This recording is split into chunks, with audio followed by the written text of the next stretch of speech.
everyone, and welcome to tonight's recap edition of the Night 2 festivities here, the 2021 NFL Draft.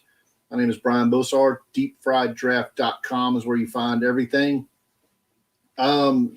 Crazy night for me personally. Not a whole lot of what you would call not a great night for the brand here, as my top 100 is probably going to end up finishing the worst I've ever had since I've been here with Deep Fried Draft.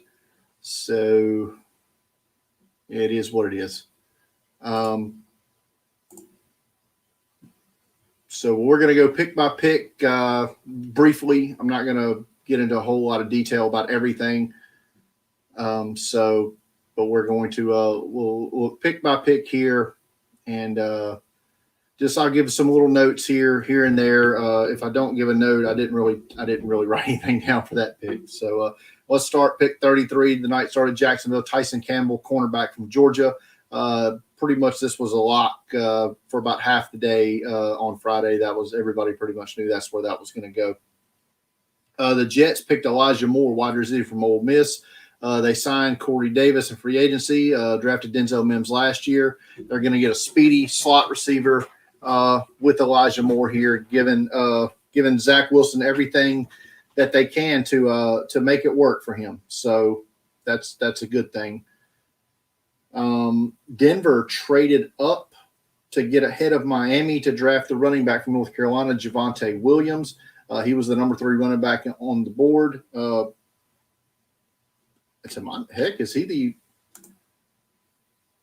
He was the only running back drafted? No, maybe not. But Trey Sermon was also taken. Not a whole lot of running backs went here on day 2, but Javonte Williams goes 35 to Denver. Miami stays pat and go with the safety, Javon Holland. A little surprise here that Holland was the first safety off the board. As a matter of fact, another safety actually went before Trayvon Moore, who was the pretty much considered the top safety by universally, almost by everybody. But Holland is the first safety to go. He's still a good pick for the Dolphins. Philadelphia takes center from Alabama, Landon Dickerson. They announced him to play guard. He's a great player, but he's just got poor durability. He played 3 seasons at Florida State, never finished one of them, transferred to Alabama, and didn't finish that one either. Got hurt in the SEC championship game. But when he's on the field, he's awesome. It has to be a concern for anybody that drafted him. I'm sure Philadelphia must feel comfortable with it. But if he plays, he's an instant upgrade for their offensive line. The Bengals were set to pick here. They traded out, and New England comes up here. They gave 2 4th-round picks to Cincinnati to move up, and they get the defensive lineman from Alabama, Christian Barmore. Barmore was considered the top interior defensive line prospect. None went in the first round. He's the first one to go here at pick 38. Great pick for New England. Feels a need for them. Chicago traded up with Carolina to get the next selection. They take the sliding Tevin Jenkins off of Stockton, Oklahoma State. There was reports that he may have had a hip injury that caused him to slide, but a great pick for Chicago. Chicago would have picked him in the first round. Nobody would have batted an eye at it. But instead they traded up for Justin Fields, of course, but they get Fields some future protection here with the Cowboys tackle. Chicago gave up a 3rd-round pick to Carolina, and they swapped picks in the 5th and 6th round. Atlanta, after they moved back, they take safety Richie Grant from UCF. 533 special team snaps for Richie Grant. He's a ball hawk, tremendously productive at UCF. Had a great week at the Senior Bowl, becomes a 2nd safety off the board here ahead of Morig. Detroit takes Levi Onwuzurike. Had 1 day at the Senior Bowl. It was a great day. And then he ended up getting nicked up and had to back out. But a good pick there for the Lions. Miami, they trade up here with the Giants to pick Liam Eichenberg, the offensive tackle / guard from Notre Dame. Could move inside. 2022 3rd-round pick the Giants get for moving back 8 spots. The Raiders traded up at San Francisco, giving up a 4th-round pick to get Trayvon Morig, the safety from TCU. He slid long enough here, and the Raiders make the move up to get him at pick 43. Good pick there for Las Vegas. Dallas reached a little bit here with their corner pick. We knew corner was a need, but they kind of went off the rails here, picked the 116th player rated on my board, the number 15 corner. He's got some character concerns, had poor production, by the metrics that I use at Kentucky. But he goes here about probably a round and a half early, in my opinion, to Dallas. Jacksonville, Walker Little, offensive tackle from Stanford, hasn't played really since 2018, probably. Just oft injured, sat out this past season. But he's a great athlete. When he plays, he looks the part. So probably going to be their right tackle next year after Cam Robinson walks, I would imagine. They got Robinson on the franchise tag there. Cincinnati, after moving back, they take Jackson Carman, played offensive tackle at Clemson, going to play right guard here for Cincinnati because 32.5-inch arms, they're going to kick him inside. He's dealt with injuries. He was my 98th overall player, 15th rated offensive tackle, but like I said, he's going to move inside to guard. They really liked him. He has his supporters out there. I think, he's a project for real. I think there were better players here. I would have taken Creed Humphrey from Oklahoma if I was here, or Dylan Radins from North Dakota State. But, the Bengals get 2 fourth-round picks for moving back, so they'll have three picks to start day 3 tomorrow. They'll probably add another offensive lineman in the 4th round, I would imagine. Chargers here, Asante Samuel Jr. slid a little bit further than I think some expected. He could play nickel, could play outside. He's a bulldog on the field. Good pick there by the Chargers. San Francisco, I know Aaron Banks, guard from Notre Dame, has a lot of fans. He was 164 on my board, so going to be a big reach for the 49ers for me. Rondale Moore goes 49 to Arizona. He's a very electric, dynamic player with the ball in his hands. I don't really think this was much of a need here for Arizona, but you can't doubt his skills. But another guy, those injuries really is you have to almost go back to 2018 to get his best tape. The Giants take Azeez Ojulari, who had slid here because of some medical issues, but he's got tremendous bend around the edge. As a pass rush upgrade for the Giants. Washington football team took the number 9 overall player on my board, and the freak athlete, offensive tackle Samuel Cosmi. I absolutely love Cosmi's game, and it's a terrific pick here for Washington. Cleveland traded up with Carolina. They swapped picks in the 3rd and the 4th round, so Cleveland gives up a 3, gets back a 4. And they move up for hybrid safety linebacker, just playmaker for the Browns defense, Jeremiah Owusu-Koramoah from Notre Dame. So good value there. I think if he would have went in the 1st round, I think it would have been a reach, but they get him in the 3rd round. So that's good value here for the Browns. Tennessee, they take Dylan Radins. Offensive tackle, North Dakota State. Absolutely love this pick. Offensive player of the week in practice at Senior Bowl. Great athlete, has great tape. He could play guard, but I think he's better on the outside. A good pick for the Titans. Indianapolis at pick 54 takes a redshirt pick here. By that, I mean they take Dayo Ode Ingbo, a edge rusher from Vanderbilt. Could have gone in the 1st round, perhaps, but tore his Achilles in training for the Senior Bowl. And so he's going to probably miss this entire season. So Indianapolis basically taking this pick for 2022. Pittsburgh, Pat Freiermuth, tight end, Penn State. I don't see superstar. He was my number 100 ranked player. Probably not. Probably should have went with the offensive lineman here if the Steelers, if we're being honest. Seattle's first pick of the draft is Dwayne Eskridge, wide receiver from Western Michigan, electric ball player. Big-time production, very tough. Moved to corner last year to help out the team, and or the year before last, I should say. So he's very versatile, is a tremendous route runner. 24. He'll be 24 when the season starts. So for the people who factor in age, that's a knock. The Rams with the next pick, I don't get it. I mean, they have receivers out the yin yang. Drafted Van Jefferson in the second round last year, who essentially plays the same position as Tutu Atwell, the receiver from Louisville that he drafted, who also weighed 149 pounds, but he's fast, shifty, he's dynamic with the ball in his hands, but I mean, he's still 149 pounds. He does offer return game ability, but they had other needs in other places. Creed Humphrey probably should have been the pick here for the Rams. Kansas City comes up. Nick Bolton, Missouri. He's a thumper, has a great story, but he's a poor athlete. I had him as a 4th round grade. Goes here in the late second to Kansas City. Nick Bolton, linebacker, Missouri. Carolina gets a familiar wide receiver for Joe Brady, offensive coordinator Joe Brady. Terrence Marshall Jr., wide receiver from LSU. This is the first offensive player that the Panthers have drafted under Matt Rule. They went all defense last year, went defense yesterday. Saints come up here, pick 60.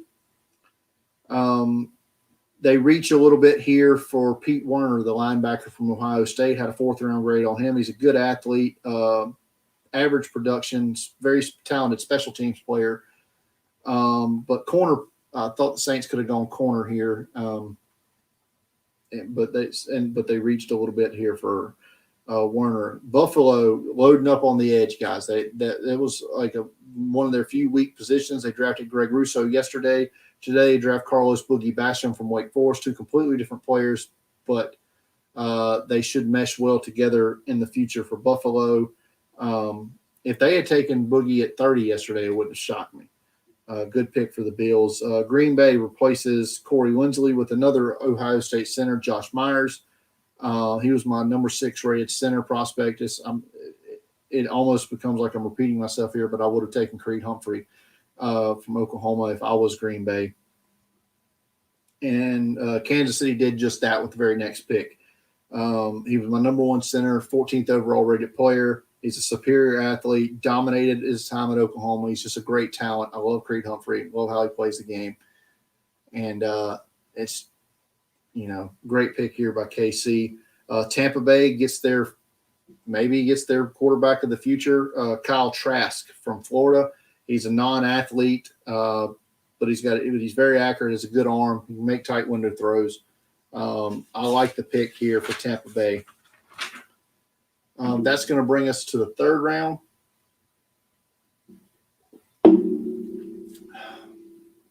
Jacksonville opened it up by picking highly productive safety Andre Cisco from Syracuse, but he's coming off an injury, didn't test. So that's kind of why he's there at the top of the 3rd round. Would have been higher on my board if not for that. Then we get a run on quarterbacks, and both kind of surprising landing spots, if you will. Minnesota takes Kellen Mond, quarterback of Texas A&M, great athlete, just purely inconsistent. Is the reason he doesn't get higher marks from me. Davis Mills, quarterback from Stanford, goes to the Texans. First, I'll talk about Mills. I was very low on him. He was like my 200th ranked player. I didn't see it on the tape. I don't get it. He's played in 11 games at Stanford in 3 years. I mean, help me out. I mean, I don't know. Just a big reach here for the Texans, but it just brings up a bunch of questions. Are you saying that Deshaun Watson's done? I think, you can look at the situation and feel that Deshaun Watson's probably done in Houston. With all the legal ramifications that's surrounding him right now. You brought in Tyrod Taylor to be the backup quarterback to Watson, but now he's probably the starter coming up for this season, you would have to think. So Davis Mills, I don't know, ease him in, I guess, maybe. Is he the future quarterback? I don't know. I don't think he's good enough to be a starting NFL quarterback. So that was the Texans' first pick, by the way, of the draft, because they traded their first and second round picks to Miami for Laramie Tunsil. Atlanta comes up, big reach here. Jalen Mayfield, offensive tackle, Michigan. Not a fan. Bengals, I am a big fan of their pick here. Joseph Asai, edge rusher from Texas. He's going to be your Carl Lawson replacement, I believe. Number 13 overall on my board, number 3 edge rusher, high production, great athlete at Texas. Just really coming to his own, I believe, as a pass rusher. I think that his best is yet to come. Good pick here. Carolina trades up with Philadelphia to draft Brady Christensen, offensive tackle, BYU. The Giants traded up with Denver to get one of the top nickel corners on the board, Aaron Robinson from UCF. He can play safety. He can play nickel. He can play outside. Transferred to UCF from Alabama. Had a good week at the Senior Bowl. Detroit goes back to the interior defensive line. Reached a little bit on my board with Alan McNeil, defensive lineman from NC State. And my number 1 defensive lineman on the board, my number 25 overall player, goes next here to Philadelphia. And they get Milton Williams from Louisiana Tech. Love this kid. Ridiculous athlete. Had great tape. Has tremendous pass rush ability. Can probably play. He was announced as a defensive end when the Eagles picked him. I think, he can probably play out there on first and second down, kick inside on pass downs. Great pick here for Philadelphia. An absolute steal here at pick 73. Pick 74, Washington. Little reach here on my board. Benjamin St. Juste. He's a long arm corner from Minnesota, Canadian-born player. Had a good week at the Senior Bowl where he kind of probably went from a late 6th, 7th round pick to a 3rd round pick here to the Washington football team. Speaking of guys who had a good week in Mobile, Dallas picks UCLA interior defensive lineman Osa Odighizuwa. His brother was drafted a few years ago by the Giants, and Osa goes here to the Cowboys. New Orleans trades up. They had 2 compensatory picks here at the bottom of the 3rd round. They traded them both to Denver to move up to get Stanford cornerback Paulson Adebo. Now, see, if they had gone with the corner earlier instead of getting, drafting Pete Werner, they probably could have, got Werner with one of the 3rd round picks they had later. But Adebo's a tremendous athlete. His 2019 tape, he sat out this past year. His 2019 tape was pedestrian to me. I didn't see a high-level player, but his production and athletic scores were through the roof. Chargers reach here for wide receiver Josh Palmer. He's basically the same wide receiver as Mike Williams, but not as good. He was a good route runner. Ran good route. I should knock Josh Palmer. I like him as a player, but he tested poorly at his pro day. But he had a good week in Mobile at the Senior Bowl. Well, he was one of the probably top 5, top 6 route runners that week.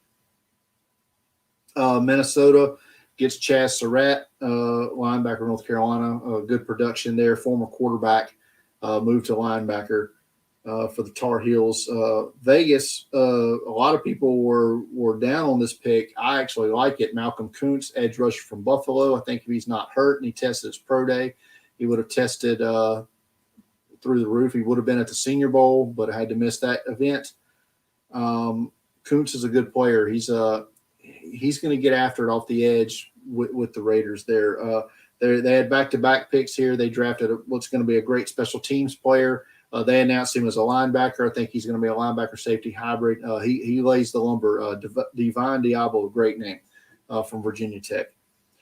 Great pick here coming up for the Dolphins. They picked Hunter Long, tight end from Boston College. He was my number 2 tight end, 29th overall player. He was highly productive for Boston College. Great athlete. I think he's going to be a perfect complement to Mike Gesicki in their 2 tight end packages.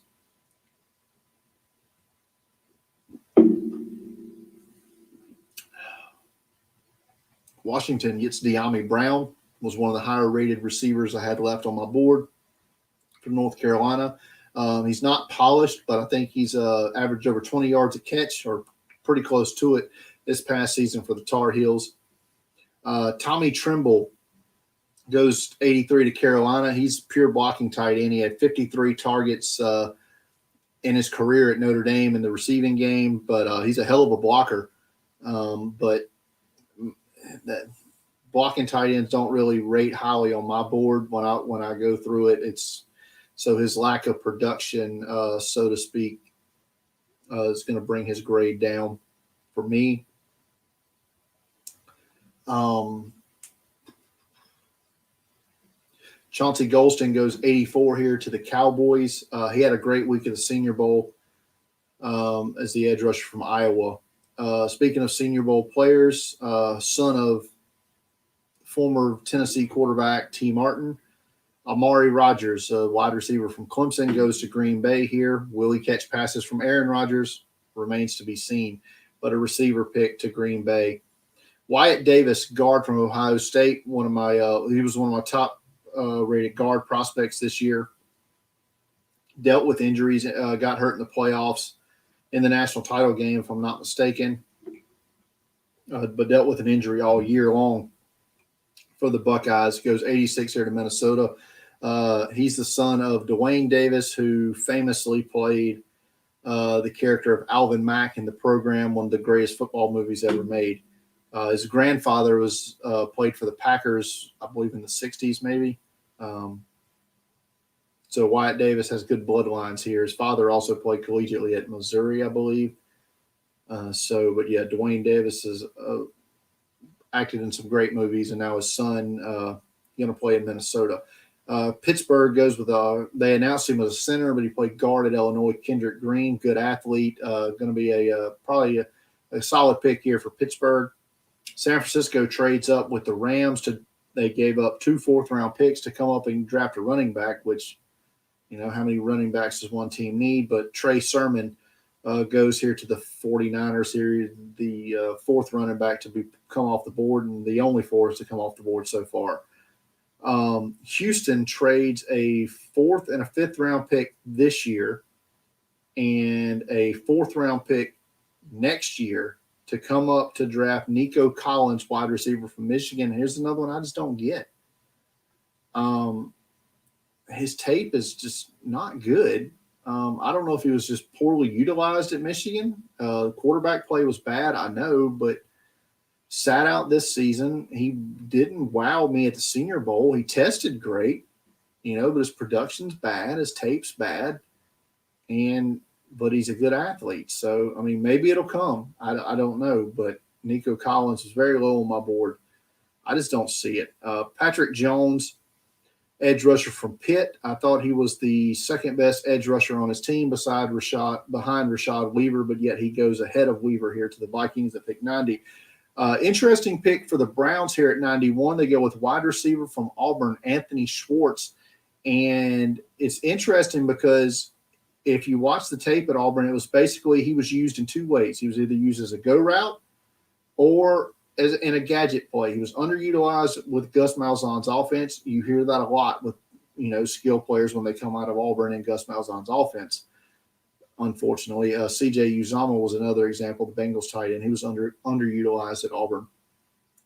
But the words track speed and world-class speed get thrown around a lot with players when we evaluate them. But Anthony Schwartz has legit world-class speed, ran a 10.07 100 meters coming out of high school. If this guy had wanted to fully concentrate on track instead of football, he probably could have qualified for what would have been the 2022 games, but is now the 2021 Summer Olympics in Tokyo.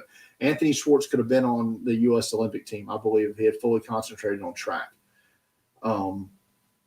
But so I'll be interested to see how the Browns utilize him in their offense. Tennessee comes in with Monty Rice, linebacker from Georgia here at pick 92. I don't have a whole lot to add about that. Buffalo, pick 93. I do have a lot to add about Spencer Brown, the offensive tackle from Northern Iowa, 6'8", just huge player here. Had a good week at the Senior Bowl and then tested as basically he's the number 1 testing offensive tackle since 1987, according to relativeathleticscores.com. Spencer Brown is just an amazing athlete, and I think Buffalo is getting a future stud here at offensive tackle. Speaking of probably future studs here, Baltimore gets one in Ben Cleveland, guard from Georgia. He's another just humongous man, 343 pounds, likes to punish people in the run game, and he's going to fit in great in Baltimore. Tampa Bay takes they announced him as a tackle. I had him rated as a center. He can also play guard. He's very versatile, played all positions at the Senior Bowl. Notre Dame's Robert Hainsey, good, versatile offensive lineman pickup here for the Buccaneers. New England, Ronnie Perkins, probably about where he would have graded out on me if he didn't test so badly at Oklahoma's Pro Day, but an edge rush from Oklahoma goes to the Patriots. Trey McKitty, he's another one. This falls under the Tommy Tremble deal I talked about earlier, where the guys don't get any targets. Trey McKitty was that way at Georgia. He was really can't like that at Florida State. Transferred Florida State to Georgia, got basically 6 targets this year in the regular season. He had more targets in the Senior Bowl game, I think, or at the Senior Bowl in practice than he did in his entire career at Georgia. But those guys are going to be lower on my board. It's just the way it is. It's nothing I can do about that. Or, I mean, I guess it is, but I'm not going to. Really, I'm just not. I'm not going to ever say draft a pure blocking tight end in the third round. I just can't do it. But Trey McKitty goes to the Chargers here. They did lose Hunter Henry in free agency. Pick 98 here, and the pick the Broncos acquired from one of the picks the Broncos acquired from the Saints. They picked Quinn Miners, guard center from Wisconsin Whitewater Division III school. He just completely blew everybody away during Senior Bowl practices. First, it started by he was showing off his gut to everybody. It was awesome, where he wore his shirt rolled up all week. So just that visual was amazing. But then when you put the pads on and you get into the one-on-ones, and he was dominating everybody he faced. Guys that have already gone in this draft, Oso Digizua, Levi Onwuzurike, he dominated them all in Senior Bowl practices in the one-on-ones. Quinn Miners is going to be a starter for the Broncos, I believe, for a long time. Dallas, big time reach here. Dan Quinn, he has a type of corner. He likes the big, tall guys, long arms, whatever. Nashawn Wright, corner, Oregon State, 6'4", like 185. Probably, I want to say he was ranked in the 200s on my board, maybe lower. So I can't justify that at pick 99. Sorry, Cowboys fans. Elijah Molden, great nickel corner, tested poorly, goes 100 overall to Tennessee out of Washington.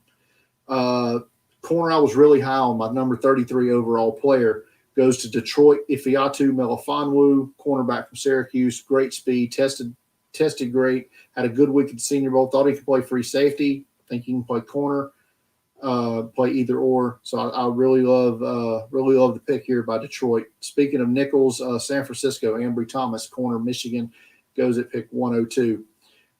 Pick 103, the Rams take Ernest Jones, linebacker from South Carolina. He's a thumper. He gets us once he hits you, you're down. It's over. The play ends. Probably going to be mainly a 2-down run stopper. He does have coverage ability. I'm not negating that, but he didn't test all that great at South Carolina Pro Day. So he's a limited athlete, but he can cover in short spaces. I'll say that. But he's a finisher in the running game. Is 103 a little high? Maybe, but not by much. Ernest Jones is a good player. Speaking of good players that were underrated a little bit in this process, I had him as like 104, 105 on the board. So it's about right where he should go. Brandon Stevens, cornerback from SMU, another long corner, tested well for the Mustangs at their pro day, goes to the Ravens here. And the final pick in the third round, Denver takes Baron Browning, linebacker from Ohio State. He can probably play a little edge, can play off-ball linebacker, very versatile, just depending on what scheme teams want to go in with that. Who are some of the best players left available on my board? And why are they still available on my board? Trey Smith, guard from Tennessee. It's medicals with him. He's had some blood clot issues for sure. Davion Nixon, Iowa, scheme fit, maybe some off-field concerns with him. Bobby Brown from Texas A&M. I'm probably way too high on him. Same with Shaka Toney from Penn State. I like Buddy Johnson as a linebacker prospect. Ellerson Smith, I think, is better than some of the edge rushers that have gone so far. Jabril Cox, I think it's an injury issue for him.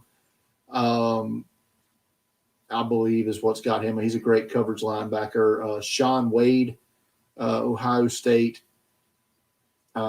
His tape was just bad this year. That's what's got him down for sure. But he tested well, and I think he could have been one of the better nickels when he comes off the board. Derek Barnes, Purdue, is another great coverage linebacker. Speed, flows to the ball. Thought he would have been a good pick here in the third round. And I'll just wrap it up with Tommy Doyle, offensive tackle from Miami, Ohio. I've been high on him for 2 years now. I'm probably I know I'm way higher than anybody else is on Doyle. I didn't expect him to go tonight, but I think he's going to be a good value pick, probably in the 4th or 5th round for whatever team that takes him.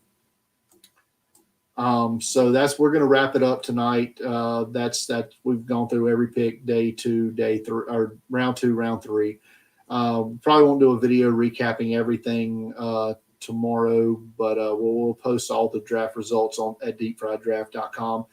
In the morning, we'll talk about we'll give you the full list of who are the best available players and who are we'll probably go top 5 best. We'll list the top 5 best players available at each position remaining in the NFL draft. So, you can look and see what your team might be looking at here as we get started with the 4th and 5th round. I think it starts at 11 a.m. Central tomorrow, 12 noon Eastern. So we're gonna get back into it tomorrow. So look for that at deepfrieddraft.com tomorrow morning. As always, put a like on the video, subscribe to the channel here on YouTube, and go to deepfrieddraft.com for everything you need for the NFL draft. Follow me on Twitter at deepfrieddraft, facebook.com/deepfrieddraft, coming soon to various other social media platforms as well. Thanks everybody for watching, and until next time, good night.